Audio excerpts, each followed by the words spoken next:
نحمده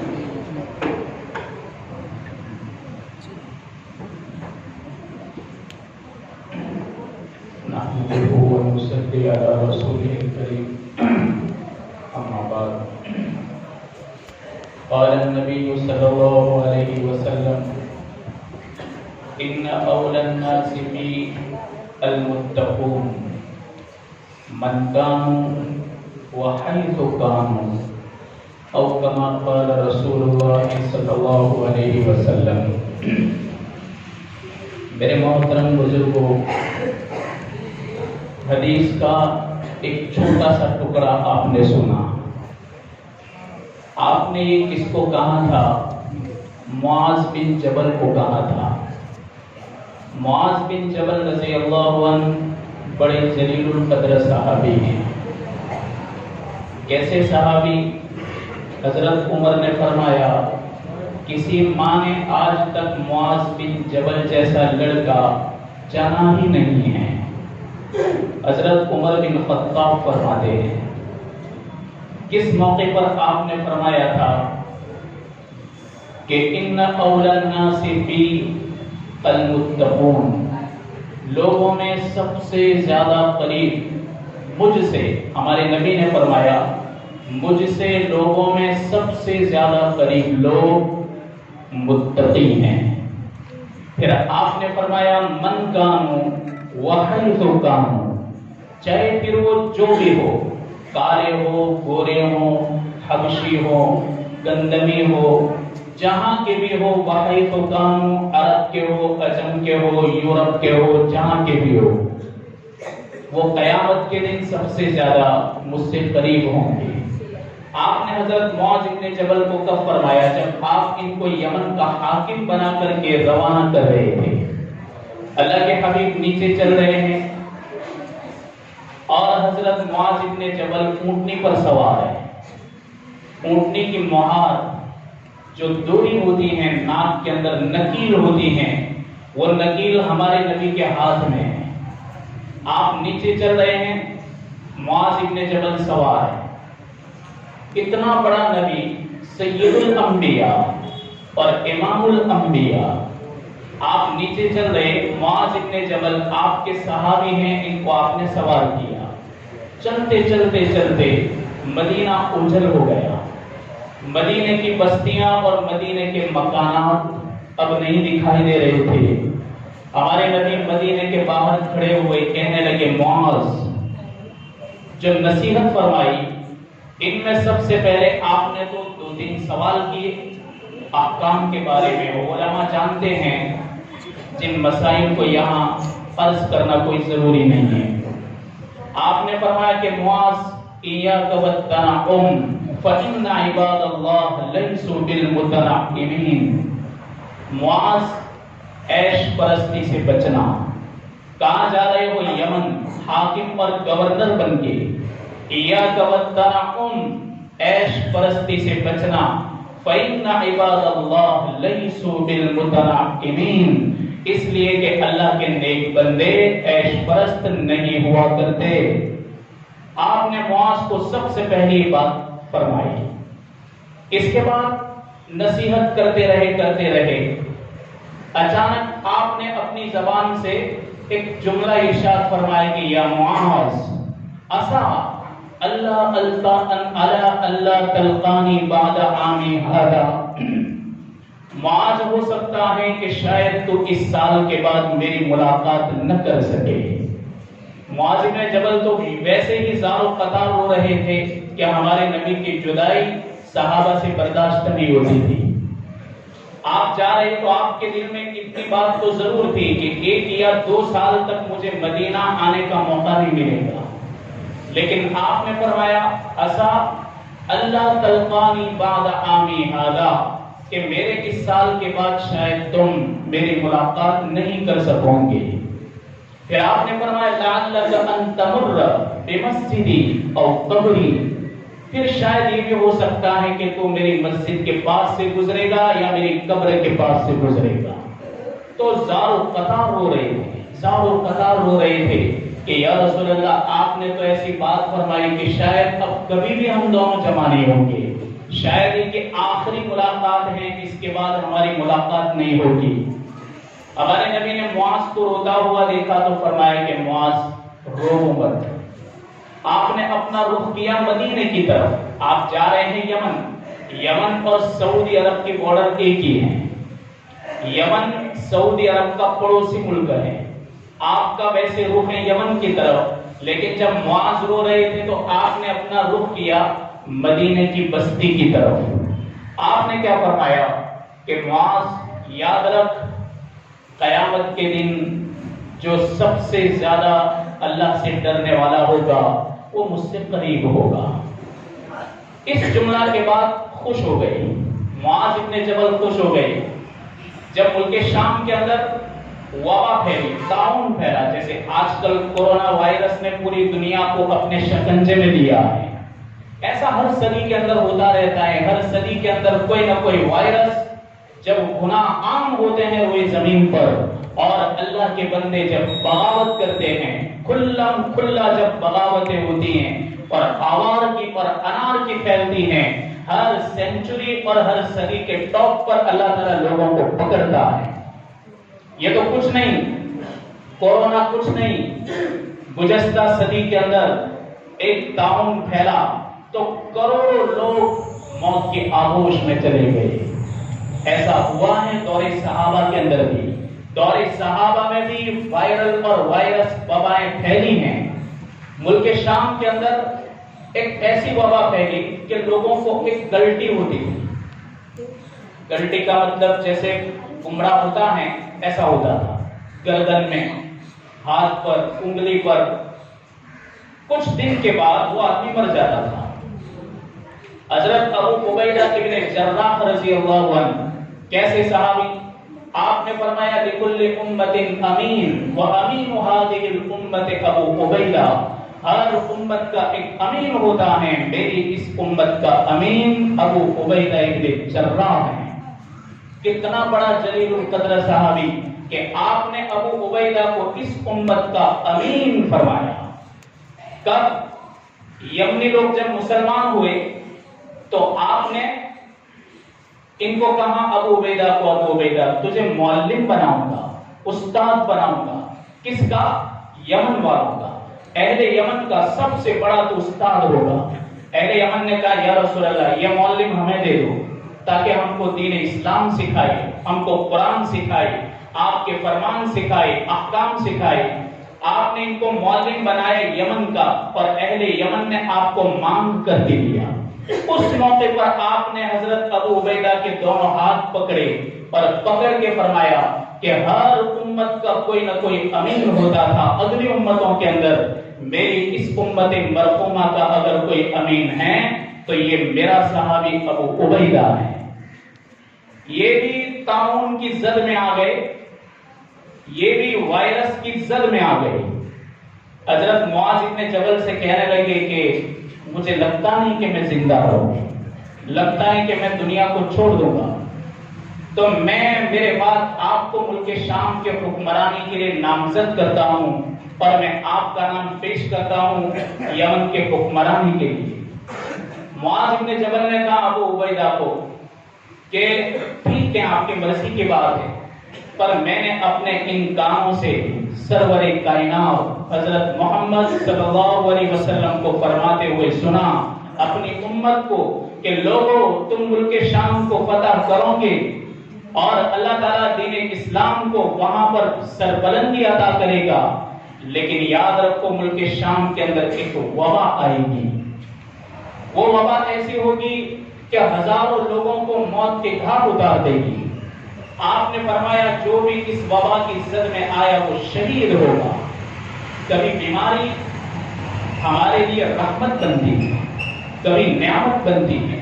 اللہ تبارک و تعالیٰ کے اگر شکر کے ساتھ اس کو جھیلا جائے، اللہ کسی بیماری کو رحمت اور نعمت بنا دیتا ہے، اور اگر گلے شکوے کیے جائے تو پھر اللہ تعالیٰ اس کو ناشکروں میں شامل کر دیتا ہے۔ تو معاذ کہنے لگے کہ ابو عبیدہ آپ برابر کہہ رہے ہیں، ٹھیک ہے اگر تقدیر میں لکھا ہوگا تو آپ بھی دنیا سے رخصت ہو جائیں گے، لیکن آپ نے فرمایا کہ جو بھی اس وبا کی زد میں آ کر مرے گا وہ شہید ہوگا، اللہ ان کو شہادت کا مقام عطا فرمائے گا۔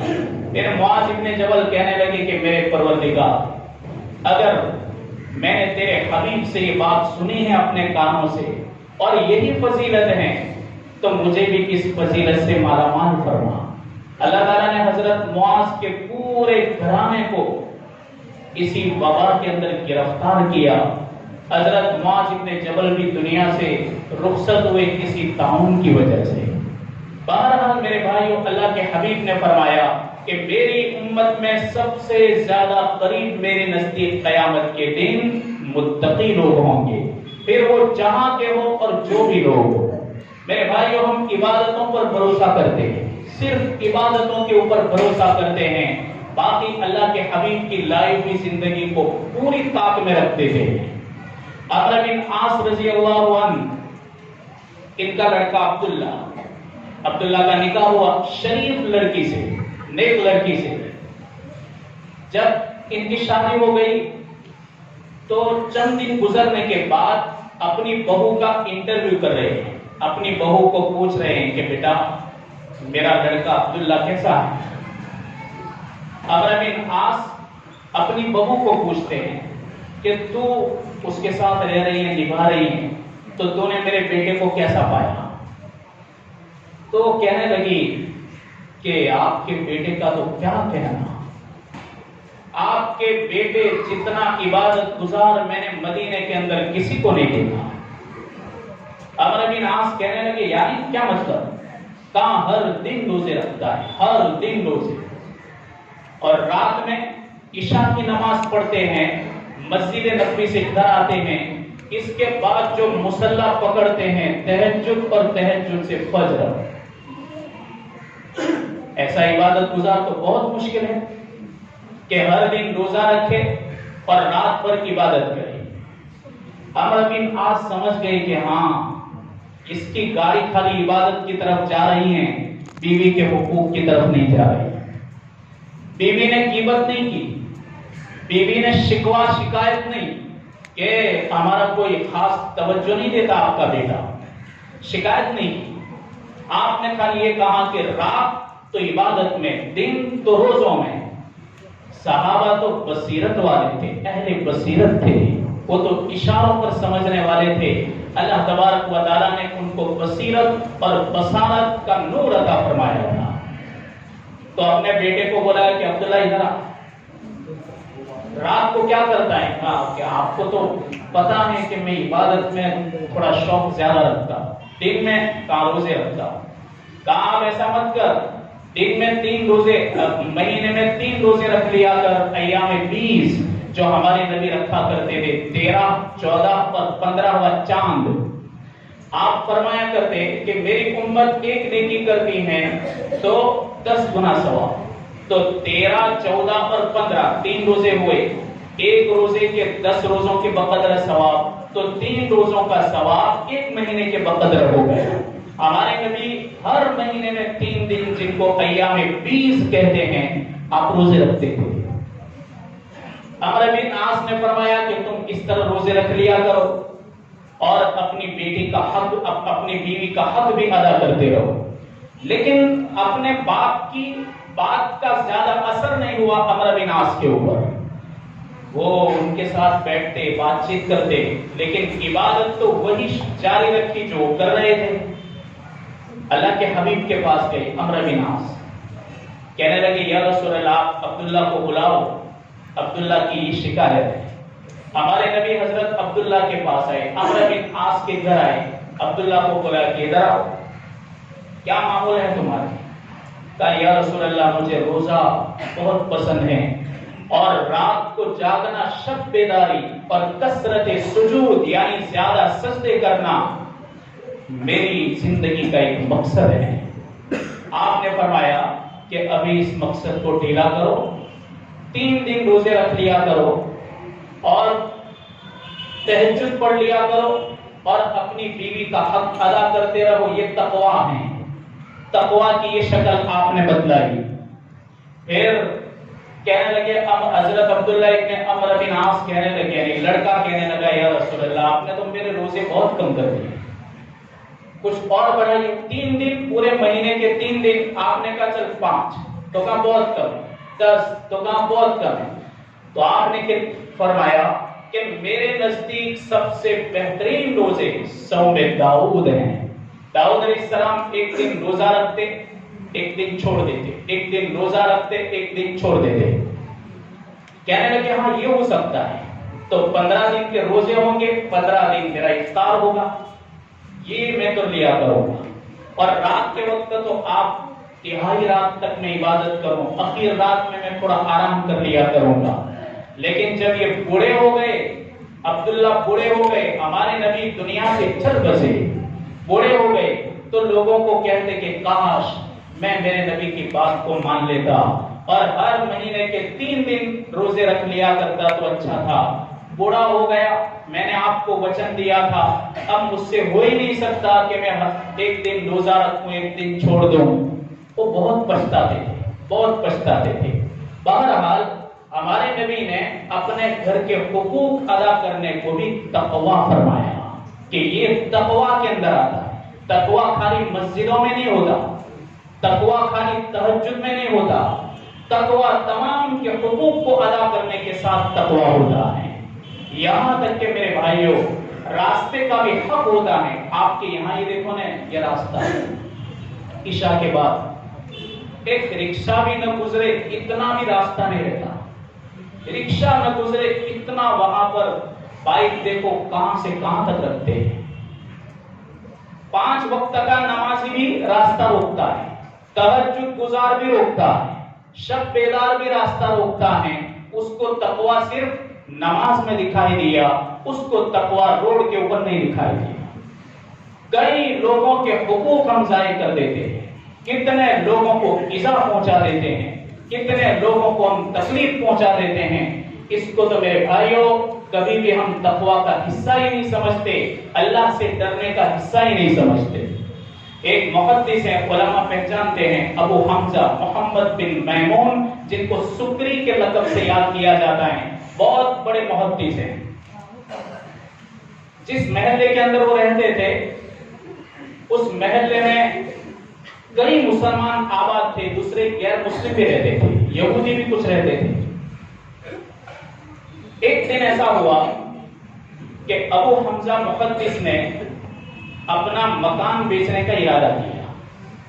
اب لوگ دیکھنے کے لیے آتے کہ لاؤ نے دیکھیں مکان لینے کے قابل ہے، کئی لوگ لینے کے لیے آئے۔ تو محلے والوں کو پتا چلا کہ یہ بھگدڑ مچی ہوئی ہے، ابو حمزہ کے گھر ہر دن کوئی نہ کوئی آتا ہے، بات کیا ہے؟ پوچھا کہ حضرت کچھ ہوا ہے آپ کے گھر، کوئی بیمار ہے؟ تو کہتے نہیں نہیں بیمار نہیں، میں اپنے مکان کو بیچنا چاہ رہا ہوں۔ کہا کہ آپ ہمارے اس محلے سے چلے جائیں گے، آپ کو پرابلم کیا ہے، تکلیف کیا ہے آپ کو؟ کہا کہ دیکھو مجھے آپ لوگوں سے ذرہ برابر تکلیف نہیں، مجھے کچھ رقم کی ضرورت تھی اور وہ میرے پاس ابھی نقد نہیں، تو میں نے سوچا کہ اپنے اس مکان کو بیچ کر کے میں اپنی ضرورت کو پورا کر لوں۔ محلے والے جمع ہوئے، کہا کہ آپ کو ضرورت کیا ہے، کیا ضرورت ہے؟ تو کہا وہ مجھے کہنے کی ضرورت نہیں، کہا حضرت آپ کو جو بھی ضرورت ہوگی وہ ہم محلے والے دیں گے، آپ یہاں سے نہیں جا سکتے، نہیں جا سکتے۔ اس لیے کہ ایک مومن مسلمان محلے کے اندر رہ کر کے تقویٰ والی زندگی کیسے گزارے، سرور کائنات نے اپنی امت کو اس کی بھی تعلیم دی ہے۔ اللہ کے حبیب نے یہ بھی بتایا ہے کہ ہم پڑوسیوں کا حق کیسے ادا کریں اور محلہ والوں کے حقوق کس طرح ادا کریں۔ ان کے پڑوس میں ایک یہودی مکان بیچ رہا ہے، 4000 درہم میں، ریٹ چل رہا ہے 2000 درہم، بیچ رہا ہے 4000 درہم۔ تو لوگوں نے کہا کہ بھائی آپ لوٹ رہے ہو، کہا لوٹ نہیں رہے، 2000 درہم تو ہماری مکان کے اور 2000 درہم ابو حمزہ محدث جیسا آدمی ہم پڑوسی تم کو دے رہے ہیں، تو پڑوس اچھا تو مارکیٹ بھی اچھا۔ تو یہ اللہ کے حبیب کی تعلیم پر عمل کرنے والے لوگ تھے۔ میرے بھائیوں ہم اپنے آپ کو ہر ایسی حرکت سے بچائیں کہ ہماری وجہ سے اوروں کو تکلیف ہو، اوروں کو تکلیف ہو، آپ نے اس کو تقویٰ فرمایا کہ اپنی ذات سے لے کر کے اور اوروں سے لے کر کے غیروں سے لے کر کے تمام اپنے ہاتھ اور اپنی زبان سے محفوظ رہے۔ اللہ تبارک و تعالیٰ کے حبیب نے اس کو تقویٰ والی زندگی فرمایا۔ میرے بھائیوں، یہ ہے بڑی مختصر حدیث، بڑی مختصر حدیث ہے۔ آپ نے نام سنا ہوگا حضرت شیخ الہند رحمۃ اللہ علیہ، دارالعلوم دیوبند کی بنیاد رکھی گئی تو انار کا درخت تھا اور علامہ قاسم نانوتوی رحمۃ اللہ علیہ سوئے ہوئے تھے۔ آپ کو خواب میں اللہ کے حبیب زیارت نصیب ہوئی، آپ کو حکم دیا کہ آپ یہاں پر علمی درسگاہ قائم فرمائیں۔ علامہ قاسم نانوتوی رحمۃ اللہ علیہ بڑے اداس تھے، اس لیے کہ وہ ملک کے حالات دیکھ رہے تھے اور ایمان والوں کی ایمانی کیفیت کو دیکھ رہے تھے، بڑے غمگین تھے۔ اللہ کے حبیب نے فرمایا کہ ہم آپ کو نقشہ بتا دیں، اس کے مطابق آپ یہاں پر علمی درسگاہ قائم کریں۔ دارالعلوم دیوبند کی بنیاد اللہ کے حبیب کے اشاروں پر ہوئی۔ جیسے خواجہ معین الدین چشتی رحمۃ اللہ علیہ جو اجمیر پہنچے ہیں، اللہ کے حبیب نے آپ کو جو نقشہ بتایا اسی نقشے کے مطابق آپ اجمیر آئے اور لاکھوں ہندوؤں نے آپ کے ہاتھ پر اسلام قبول کیا۔ یہ آپ کے اشاروں پر آئے۔ اس مدرسے کی بنیاد بھی اللہ کے حبیب کے اشاروں پر ہوئی۔ سب سے پہلا اگر کوئی معلم ہے اور سب سے پہلا شاگرد ہے تو دو محمود جمع ہوئے، ایک ملا محمود اور ایک محمود الحسن۔ ملا محمود ہیں استاد ہیں اور محمود الحسن شاگرد ہیں۔ اسی شاگرد کو شیخ الہند کہتے ہیں۔ حضرت شیخ الہند نے امت کا کوئی طبقہ ایسا نہیں ہوگا کہ جن کا احسان ان لوگوں پر نہیں ہوگا، ہر طبقے کے اوپر آپ کا احسان ہے۔ یہاں تک کہ اس ملک کے اوپر جن بزرگوں کا سب سے بڑا احسان ہے ان بزرگوں میں یہ حضرت شیخ الہند بھی ہیں۔ وہ جس وقت 4 سال جیل میں رہے اور جب جیل سے رہائی ہوئی تو دیوبند کے اندر بڑے بڑے علماء نے شرکت کی۔ انہوں نے بڑے بڑے وقت کے اہل اللہ کو جمع کیا، وقت کے بڑے بڑے بزرگوں کو جمع کیا، سب حاضر تھے۔ آپ نے فرمایا کہ اس وقت امت مسلمہ کی حالت تمہارے سامنے ہے، امت کی گرتی ہوئی حالت اور امت کی تنزل تمہارے سامنے ہے۔ میں جس نتیجے کے اوپر پہنچا ہوں، مجھے 2 باتیں ایسی نظر آئی کہ جن کو چھوڑنے کی وجہ سے امت کی یہ حالت ہوئی ہے۔ تو پوچھا گیا کہ حضرت آپ نے جیل کے اندر رہ کر کے وہ 2 کام اور 2 کمیاں کیا محسوس کی؟ آپ نے فرمایا کہ اس وقت امت کے دلوں سے قرآن مقدس کی عظمت نکلتی جا رہی ہے اور قرآن کریم صرف کسی کے موت کے اوپر پڑھنے تک محدود رہ گیا، ایصال ثواب تک محدود رہ گیا۔ قرآن نے جو تعلیم دی وہ تعلیم چھوٹی جا رہی ہے۔ اور دوسری بات یہ ہے کہ امت کا آپس میں اختلاف اور آپس کی دشمنی اور نفرت اتنی خطرناک چیز ہے کہ اس کی وجہ سے امت اللہ کی نظروں سے گرتی ہے، اور جو قوم اللہ کی نظروں سے گرتی ہیں سب مل کر کے ان کو عزتیں نہیں دے سکتے۔ اور اللہ تبارک و تعالی جس قوم کو اس کی حالت پر چھوڑ دے، میرے بھائیوں، اس کی کوئی مدد نہیں کر سکتا۔ تو آپ نے فرمایا کہ میں جب تک زندہ رہوں گا اپنی زندگی کے اندر اور اگلے جتنے سال میں روئے زمین پر زندہ رہا، میں قرآن مقدس کو ہر گھر تک پہنچاؤں گا اور اس کی تعلیمات کو زندہ کروں گا، اور ہم سب مل کر کے امت مسلمہ کے آپس کے جو اختلافات ہیں ان اختلافات کو مٹائیں گے۔ اللہ تبارک و تعالیٰ دوسری مرتبہ امت کو عزتیں عطا فرمائے گا۔ میرے بھائیو، یہ تقویٰ ہے، یہ تقویٰ آپس کے دلوں کو جوڑنا اور محبت رکھنا، یہ بھی تقویٰ ہے۔ اللہ تبارک و تعالی ہم تمام کو تقوی والی زندگی عطا فرمائے اور کہنے سننے سے زیادہ عمل کی توفیق عطا فرمائے۔ میرے بھائیوں، جیسے تو حضرت امام صاحب دامت برکاتہم نے صبح ہی کہا تھا کہ بھائی آپ یہاں مسجد کے اندر آ جائیں۔ آپ کو معلوم ہے کہ مارچ سے ملک کے حالات بگڑے، مارچ سے